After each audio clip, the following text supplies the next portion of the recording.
నా పేరు ఉమామణికంట. రీసెంట్‌గా నేను భద్రాచలం వెళ్ళాననమాట. భద్రాచలం గోదావరిలో స్నానం చేస్తుంటే ఒకాయన పరిచయమయ్యాడు. ఆయనేంటంటే ఇది 14 గుడంట. భారతదేశంలో ఉన్న పెద్ద పెద్ద గుళ్ళన్నీ తిరిగేసి ఆఖరికి భద్రాచలం వచ్చారు. ఆయన ఎక్కడ స్టార్ట్ చేశారంటే విజయవాడలో స్టార్ట్ చేసి శ్రీకాళహస్తి, షిరిడి, పెద్ద తిరుపతి, అయోధ్య, కాశీ అలాగే కేదార్‌నాథ్ అలాగా కేదార్‌నాథ్ దాకెళ్ళాడు. ఆయనేమో ఏం చదువుకోలే. సెక్యూరిటీ గార్డ్ అంట. ఆయన మీరు ఎలా ఎళ్లారండి అంటే, నా దగ్గర డబ్బులు లేవు బాబు. నేను ఎలా ఎళ్ళానని ఒక ఫ్రెండ్ ఉన్నాడన్నాడు. ఎవరు ఫ్రెండ్ అన్నా. ఫ్రెండ్ ఎవరంటే జెమినీ అన్నాడు. జెమినీ ఫ్రెండ్ అంటే ఆయన పేరు జెమినీ అని అడిగాను. కాదు జెమినీ అనేది ఒక యాప్. ఆ యాప్ నేను ఏమడిగితే చెప్తది అని మాట్లాడాడు. ఏం మాట్లాడంటే ఒక ఎగ్జాంపుల్ చెప్పాడు. నేను ఇప్పుడు ఇక్కడ భద్రాచలంలో ఉన్నాను. విజయవాడ వెళ్ళాలనుకుంటున్నాను. విజయవాడ వెళ్ళాలంటే ఏం చేయాలి నాతో తెలుగు మాట్లాడాడు. తెలుగు మాట్లాడితే చెప్పింది. ఇలా బస్సులో వెళ్ళొచ్చు, ఇలా ట్రైన్‌లో వెళ్ళొచ్చు. ట్రైన్ ఇప్పుడు ఉంది. ట్రైన్ జనరల్ టికెట్ ఇంత ప్రైజు, బస్ టికెట్ ఇంత ప్రైజు. తక్కువ డబ్బులు వెళ్ళాలంటే ట్రైన్ జనరల్ టికెట్‌కి వెళ్ళాలంటే ట్రైన్ ఈ టయాన్ని ఉందంటే ఆయన వెళ్తమే కాదు ఆయనతో పాటు ఇద్దరిని తీసుకెళ్ళాడు. దాంట్లో నేను ఒక్కడిని. నేనేమో చదువుకున్నాను, అన్నీ వాడతాను. ఏం చదువుకోలేదు, ఏం వాడుతున్నాను.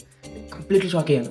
ఖచ్చితంగా ఏఐ గురించి నేర్చుకోవాలిరా అని ఈ ఛానల్ స్టార్ట్ చేశాను. ఈ ఛానల్ ఆల్రెడీ ఇప్పుడు స్టార్ట్ చేశాను. అప్పటిదాకా స్క్రాప్ పెట్టేవాడిని. కానీ ఇప్పటి నుంచి ఏం పెట్టినా ఏఐకి సంబంధించిన వీడియో పెట్టాలని ఫిక్స్ అయ్యాను. అది మరి.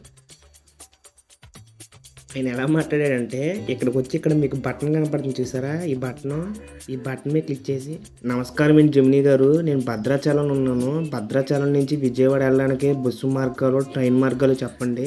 ఏది ఎక్కువ డబ్బులు ఖర్చు అవుతుంది, ఏది తక్కువ డబ్బులు ఖర్చు అయ్యి ఈజీగా వెళ్ళే మార్గాన్ని చెప్పండి. అలాగే గమ్మును కూడా వెళ్ళాలి అని సెట్ చేసి వదిలేశాడు ఆయన. ఇప్పుడు ఏం చెప్తే చూడండి అది. నమస్కారం అండి. భద్రాచలం నుంచి విజయవాడ వెళ్ళడానికి బస్సు, రైలు మార్గాల వివరాలు, వాటి ఖర్చులు మరియు సులువైన మార్గం కింద ఇవ్వబడ్డాయి. 1. బస్సు మార్గం. సులువైన మార్గం. భద్రాచలం నుంచి విజయవాడకు నేరుగా వెళ్ళడానికి బస్సు సర్వీసులు చాలా ఉత్తమమైన మరియు సులువైన మార్గం.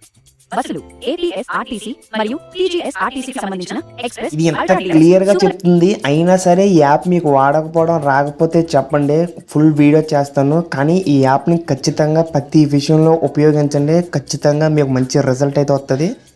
ఖచ్చితంగా అందరూ వాడాల్సిందే.